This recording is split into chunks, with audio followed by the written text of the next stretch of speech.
네, 안녕하십니까. 8월 13일 모닝 미팅 시작하도록 하겠습니다. 먼저 전일 마감 시장 및 증시 동향 발표가 있겠습니다. 태운선 연구원입니다. 네, 어제 코스피와 코스닥은 각각 0.5% 하락했습니다. 미국 물가 발표를 대기하는 가운데 외국인과 기관이 코스피 순매도 전환하면서 하락 마감했습니다. 어제 최대 이슈는 민주당에서 정부의 주식 양도세 대주주 기준을 50억 원으로 유지하는 의견을 전달했습니다. 하지만 대통령실은 10억 원 기준 유지를 기본으로 하되 시장 상황과 당정 조율을 지켜보겠다는 입장입니다. 기준 완화 기대감과 실망감이 맞물리면서 증권주 중심의 금융업종이 오랜만에 반등세 보였습니다. 또 코스맥스, 달바글로벌 등 실적 실망감 여파가 이어지면서 화장품이 약세를 나타냈습니다. 두산 에너빌리티 등이 참여할 예정인 뉴스케일 파워의 루마니아 SMR 사업의 최종 투자 결정이 연기될 전망이라는 소식에 원전 관련주도 약세를 보였습니다. NC소프트는 호실적에 10%대 급등한 반면에 이마트는 영업이익 흑자 전환에도 선반영 인식에 8%대 하락하는 등 실적에 따른 주가 편차 심화가 지속이 됐습니다. 한편 트럼프와 이재명 대통령 간의 첫 정상회담이 8월 25일로 확정이 됐습니다. 최근 타결된 관세 협상을 바탕으로 반도체, 배터리, 조선 등 경제 협력 강화 방안을 논의할 전망입니다. 다음은 해외 증시입니다. 미국 증시는 소비자 물가 지수가 대체로 예상에 부합하면서 9월 금리 인하에 대한 확신이 높아지며 3대 지수가 모두 1%대 상승 마감했습니다. 근원 CPI가 6월 대비해서 상승폭을 확대했고 연준 위원들은 인하에 신중한 입장을 유지했으며 시장은 9월 인하 확률을 93%대로 확대해 반영하고 있습니다. 금리 인하 기대감에 AI, 반도체 등 기술주 및 중소형주가 대체로 강세를 보였고 필라델피아 반도체 지수, 러셀 2000 지수 약 3% 수준의 상승세를 보였습니다. 미국 10년물 국채금리는 0.4bp 상승, 달러 인덱스는 0.4% 하락했습니다. 유가는 글로벌 원유 재고 증가에 따른 유가 하락 전망에 다시 하루 만에 하락했습니다. 중국 증시와 유럽 증시 모두 미중 관세 휴전 연장에 상승했습니다. 오늘 삼성생명, 메리츠 금융지주, 현대해상, JYP 엔터 등이 실적을 발표할 예정입니다. 이상입니다. 예, 다음은 미국 시장 자료입니다. 안소은 연구원입니다. 안녕하세요. 미국 주식 시황 담당 안손입니다. 앞서 들으신 것처럼 어제 미국 CPI 7월 수치가 발표가 됐습니다. 시장 예상에 부합한 수준으로 나오면서 관세로 인한 물가 상승 압력이 시장 예상을 크게 웃도는 수준은 아니다라는 것이 확인이 되면서 시장이 안도감을 줬는데요. 2분기 미국 기업들의 실적 내용에서도 관세 충격은 사실 그렇게 크지는 않은 것으로 확인이 되고 있습니다. 지금까지 S&P 500의 90% 조금 넘는 기업들이 실적을 발표한 상황인데요. 매출액 서프라이즈 그리고 EPS 서프라이즈를 바탕으로 마진 측면의 서프라이즈 강도를 살펴보면 그림 1번에서 보시는 것과 같은데 사실 그렇게 낮지 않은 상황입니다. 지난 1분기에 비해서는 조금 낮아지긴 했지만 트럼프 1기 때 관세 부과했던 그 시기와 비교하면 꽤 높은 수준의 마진 서프라이즈가 나오고 있는 그런 상황인데요. 이 결과를 반영하면서 7월 이후에 2분기 EPS 성장률 컨센서스는 마진 부분을 중심으로 상향 조정이 되고 있습니다.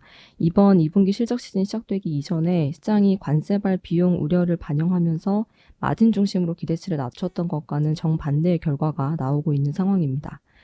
미국 기업들의 관세발 마진 충격이 적었던 게 가격을 전가했기 때문은 아닌 것으로 보입니다. 이번 실적 컨퍼런스 콜에서 가격 인상과 관련된 키워드들이 얼마나 많은 기업에서 언급이 됐는지 그 수를 세어보면 2분기 실적 시즌 첫 달인 7월의 수치는 1분기 실적 시즌 첫 달이었던 4월에 비해서 오히려 25% 이상 줄어든 상황입니다. 미국 소비자들의 고용이나 소득 여건 그리고 지출 여력에 대한 불확실성이 커지고 있는 상황이기 때문에 미국 기업들의 적극적인 가격 전가가 쉽지 않은 환경이기 때문입니다. 미국 이외의 해외 수출 기업 입장에서도 마찬가지로 미국 소비 둔화 리스크를 마주하고 있기 때문에 일부 관세 비용을 부담하면서 결과적으로 미국 기업들의 마진 압박을 낮췄을 가능성이 높다고 보입니다. 이상입니다. 예, 다음은 기업 및 산업 분석 순서이고요. 먼저 CJ제일제당입니다. 유은혜 연구원입니다. 안녕하세요. 음식료 담당 류은혜입니다. CJ제일제당 2분기 리뷰 말씀드리겠습니다. CJ제일제당에 대해 투자 의견 바이를 유지하고 목표 주가를 31만 원으로 기존 대비 하향 조정합니다. 목표 주가 하향 요인은 이번에 발표된 2분기 실적 그리고 하반기 식품의 비우호적 업황을 반영해서 올해 영업이익 추정치를 하향 조정했고요. KB증권 코스트 오브 에쿼티의 상승으로 외기 상승했습니다. 목표 주가의 12개월 포워드 기준 P는 10배 그리고 상승 여력은 23.5%입니다. CJ 제일제당의 2분기 연결 기준 영업이익은 전년 동기 대비 8% 감소한 3,531억 원으로 영업이익 기준 컨센서스와 KB 추정치를 모두 하회했습니다.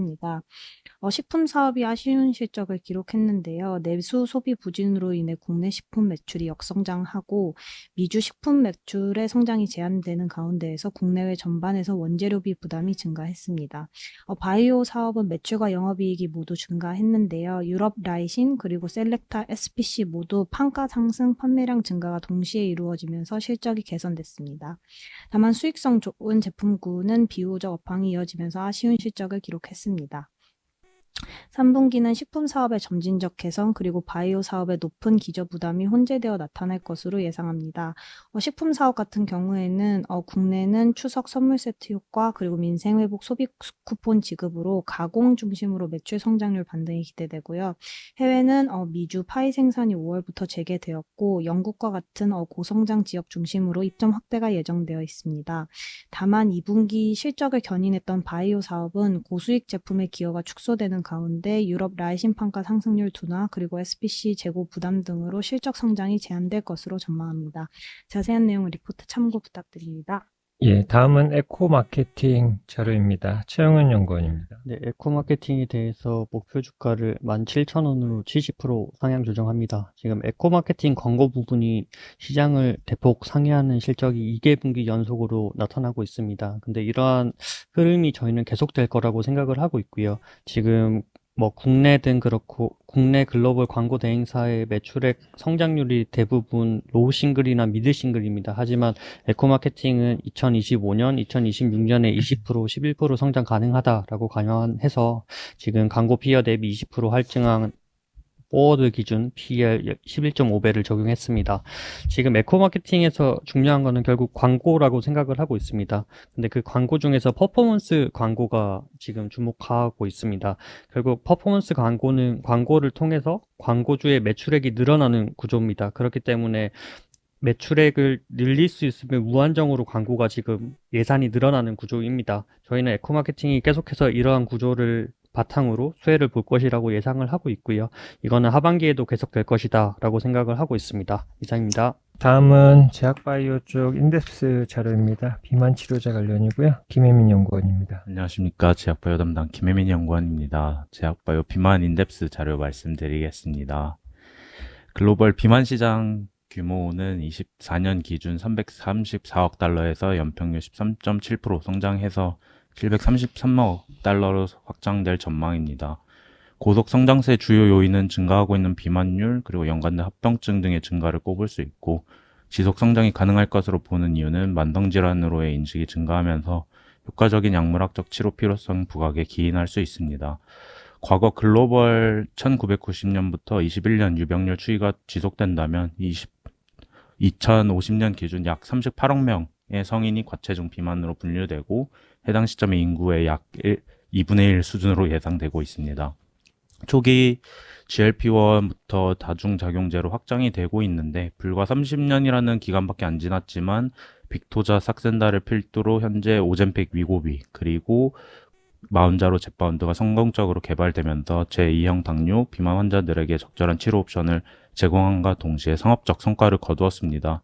현재는 단순 GLP에만 집중하진 않고 GIP, GCG 등과 같은 타깃도 같이 공략되고 있으며 단순 체중 감량의 퍼센티지가 아닌 체중 감량의 질, 근 보종량, 체지방 감소 등에도 초점이 두어지면서 개발이 진행되고 있습니다.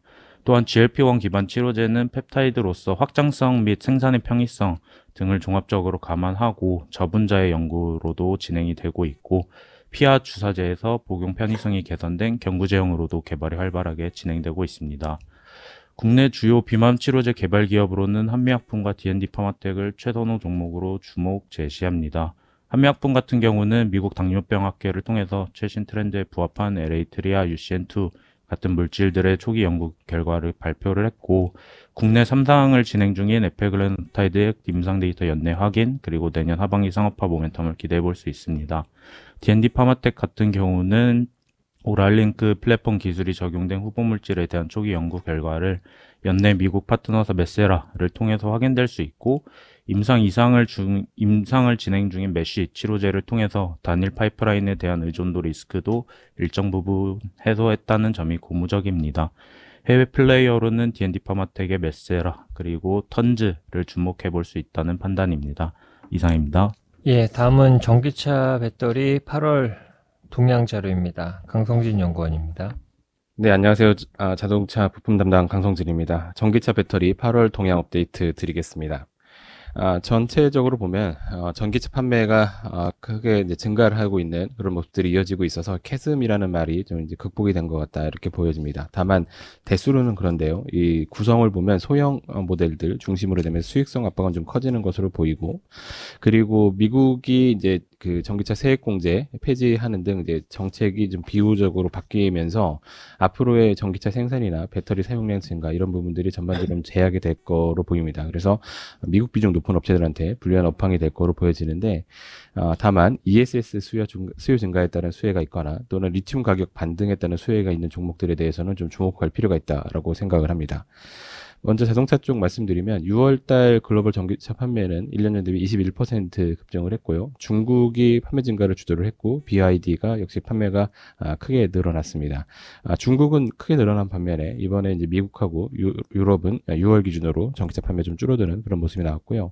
현대차 그룹은 이제 7월 데이터까지 정리가 되어 있는데 소형 전기차 중심으로 해서 1년 대비 한 20% 정도 지금 판매가 늘어나고 있습니다. 다만 최근에 미국에서 전기차 생산이 현대차 그룹이 좀 늘어나고 배터리 사용량이 늘어났던 부분들은 좀 주목을 받았었는데 5월 달에 피크를 찍고 지금 2개월 연속 감소하고 있다. 이런 부분을 좀 유의할 필요가 있다고 보고 있고요. 2차 전지 쪽에서는 ESS 수요에 좀 주목을 해야 될 필요가 있다고 보여집니다. LG 에너지솔루션에서 지난 컨콜에서 50GWh 이상의 수장고 확보를 했다 이렇게 발표를 했고, 북미 지역의 ESS가 고성장세 지속할 거다 이런 발표를 했습니다.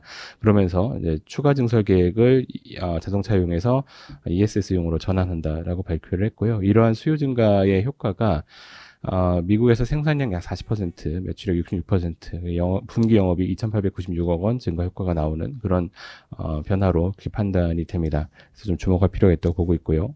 2차 전지 소재 쪽에서는 지난 11일 CATL에서 리튬 광산 생산 중단 뉴스가 나왔고요.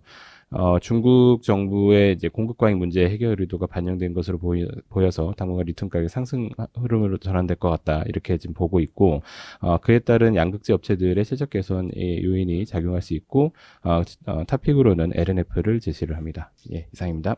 예, 다음은 로킷 헬스케어 자료입니다. 김현겸 연구원입니다. 네, 로킷 헬스케어에 대해서 말씀드리겠습니다. 의료용 환부 모델 AI와 바이오잉크, 그리고 일회용 재생 키트, 의료용 3D 바이오 프린터를 융합해서 AI 초정밀 환자 맞춤형 피부 및 장기 재생 플랫폼을 구축하고 2015년 5월 12일 기술 특례 상장에 성공했습니다. 2025년 상반기 실적을 발표했는데요. 상반기 실적은 매출액 97.1억 원, 영업손실 1.9억 원입니다. 특히 주목할 점은 상장 후 첫 분기인 2분기에 0.6억 원의 영업이익을 기록하며 흑자 전환에 성공했다는 점입니다. 이는 글로벌 시장 진출과 AI 초개인화 장기 재생 플랫폼 사업이 안정적으로 성장하고 수익성이 크게 개선되고 있다는 걸 보여주는 것이고요. 체크 포인트를 말씀드리겠습니다. 바이오 및 AI 융복합 기술에 주목합니다. 바이오잉크 제작, AI 환부 자동 모델링, 독자적인 재생 니치 작용 기전 등의 핵심 기술력을 바탕으로 세계 최초 AI 초개인화 피부 및 장기 플랫폼 상업화에 성공했습니다. 이러한 혁신 기술은 기존 치료법의 한계를 극복하고 만성질환 분야, 특히 피부 및 장기 재생 분야의 새로운 패러다임을 제시할 것으로 기대가 됩니다. 로킷 헬스케어의 글로벌 전략은 피부 재생 플랫폼 판매 확대에 초점을 맞추고 있는데요. 권역별 키트 판매 목표를 살펴보면 북미가 가장 크고요. 그다음에 남미, 중동, 유럽, 아시아 순으로 지금 판매 규모가 이루어지고 있습니다. 특히 북미 시장을 핵심 성장 동력으로 삼고 있는데요. 보험 수가 획득을 기반으로 미국 내 상위 두 개의 GPO와 제휴를 하고 9,350여 개의 병원을 확보해서 시장을 넓혀갈 계획입니다. 또한 대형병원을 중심으로 보험 적용을 추진해서 시장 침투율을 높일 예정입니다. 이러한 전략을 바탕으로 2025년 글로벌 키트 예상 판매량이 2024년 2276개에서 약 3.2배 증가한 7340개로 대폭 증가할 전망입니다. 현재 적응증이 피부로 제한이 되고 있는데 이 적응증 역시 연골과 신장 등으로 확대가 될 가능성이 크기 때문에 주목해야 합니다. 리스크 요인으로는 지난 7월 제9회차 전환사채 300억 원을 발행, 오버행 이슈가 존재합니다. 이상입니다. 다음은 이제 미국 주식이고요. 아리스타 네트워크 자료입니다. 김세한 연구원입니다. 안녕하세요. 미국 주식 종목 담당 김세환입니다. 데이터 센터 수요 증가로 네트워킹 솔루션 기업 아리스타 네트워크의 실적은 시장 예상을 상회했습니다. 인터넷 스위치 매출은 성장세에 있고 관련 시장의 텀도 역평균 6.5% 성장이 예상되고 있습니다. 아리스타의 수익 영업 평균 흐름과 자본 총액의 증가세에 있고 12개월 선행 ROE도 27.9%로 시장 대비 높습니다. 5년 리스크 리턴도 시장 평균을 상회하고 있습니다. 아리스타의 이 성장성을 반영한 주가는 비싸지만 향후 매출 성장성을 반영한 기업 가치는 상대적으로 저평가되어 있으므로 성장 측면에서 운용 비중 확대 의견을 신규로 제시합니다. 이번 실적을 간단히 살펴보면 매출은 전년 동기 대비 30%, EPS는 38% 증가했고 매출 총이익률은 66%를 기록을 했습니다.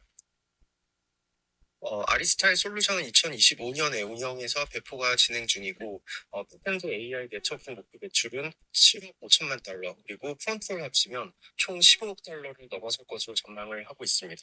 엔비디아를 제외한 스타트업, XPU, AMD MI 시리즈, 자체 XPU를 구축하고 있는 하이퍼스케일러 등이 다른 가속기와 연결하는 초기 시범 운영에 돌입했고 상위 4개 고객사와 협력을 통해 AI는 기업 네오 클라우드 부문으로 영역을 확장하면서 25에서 30개 정도의 고객을 확보했습니다. 자세한 내용은 리포트를 참고해 주시기 바랍니다. 예, 다음은 네비우스 그룹 자료고요. 유중호 연구원입니다. 안녕하세요. 글로벌 기업 분석 담당 이종입니다. 네비우스는 블랙길 GPU를 중심으로 AI 인프라 사업을 지속적으로 확장하고 있는데요. 높은 AI 수요는 고성능 GPU 수요를 견인할 것으로 보이며 이는 곧 네비우스의 매출 성장으로 이어질 것으로 기대됩니다. 장기 매출 성장성을 반영한 매출액 대비 기업 가치는 시장 대비 저평가된 것으로 판단하므로 운용 비중 확대 의견을 제시됩니다.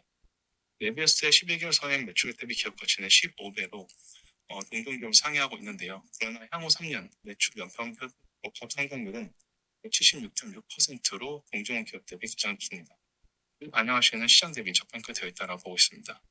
최근 실적을 보면은 주당 순이익은 적자폭을 축소하는 데 성공했습니다. 핵심 AI 인프라 사업 성장과 그리고 AI 교육 플랫폼인 트리플텐의 성장이 주요 요인으로 보입니다. 일단 AI 클라우드 인프라 매출은 전년 대비 9배 이상 증가했고 GPU 수요와 높은 가동률이 성장을 뒷받침했습니다. 2분기 현금 및 현금성 자산은 16.8억 달러이며 자본 대비 부채 비율은 1.5%로 매우 낮은 수준을 유지 중입니다. 올해 가이던스를 보면은 연한 사업 매출 가이던스 최대 10억 달러로 상향 조정했습니다. 일단 GPU 설치의 상당 부분이 올해 4분기에 집중될 계획으로 하반기 매출 성장폭은 3분기보다 더 높을 것으로 보겠습니다. 캐펙스 가이던스는 기존대로 20억 달러일 것으로 언급했습니다. 올해 연말까지 엔비디아 GB300, NVL71을 제공할 예정이고 뉴저지 그리고 캔사스시티 데이터 센터에 블랙길 그리고 B200을 배치할 것으로 언급했습니다. 자세한 내용은 리포트 참조해 주시면 감사드리겠습니다. 예, 다음은 중국 주식 관련 자료입니다. 노승국 연구원입니다. 네, 안녕하십니까. 노승국 연구원입니다. 최근 엔비디아와 AMD는 매출액 15%를 미국 정부에 지급한다는 조건 하에 중국향 칩 수출을 재개한다고 전해졌습니다. 그러나 해당 내용이 보도되기 하루 전에 파이낸셜 타임즈는 중국이 여러 차례 무역 협상에서 HBM을 요구해왔다는 사실을 보도했습니다. 지난 보고서에서 H20을 히토리와 맞바꾼 것은 결국 학습용 칩이 부족하기 때문이고 근본적으로는 메모리가 중국의 보틀넥이라고 설명했습니다. 이번 보도를 통해 중국 정부가 진정 원하는 것은 H20보다 HBM, 즉 메모리에 있다라고 판단하고 있습니다. 그래서 이 HBM을 가장 열심히 하고 있는 기업이 중국의 CXMT인데 이 CXMT가 5월 말에 DDR4 생산을 종료하고 DDR5와 HBM으로 공정을 전환한다고 발표한 점이 최근 DRAM 가격 상승에도 일부 영향을 주고 있다라는 판단하고 있습니다. 결과적으로 무역 협상에서 중국은 HBM이 자국의 약점이라는 것을 드러냈기 때문에 향후 미국은 이미 규제를 하고 있는 HBM 칩에 더해서 HBM을 생산하는 데 필요한 HBM 반도체 장비까지 규제 범위를 확대할 수 있다라는 판단입니다. 또한 현재 CXMT가 아직 엔티티 리스트에 등재되지 않아 향후 CXMT가 엔티티 리스트에 등재될 가능성이 있는 상태인데 이 두 가지 이벤트가 발생할 경우 중국의 HBM 장비사의 국산화 수의 기대감이 확대될 수 있습니다. HBM 제조에 필요한 본딩, CMP 장비를 제조하고 있는 중국 기업들에 주목할 필요가 있다는 판단입니다. 감사합니다. 예, 이상으로 준비된 자료 발표를 모두 마쳤습니다. 감사합니다.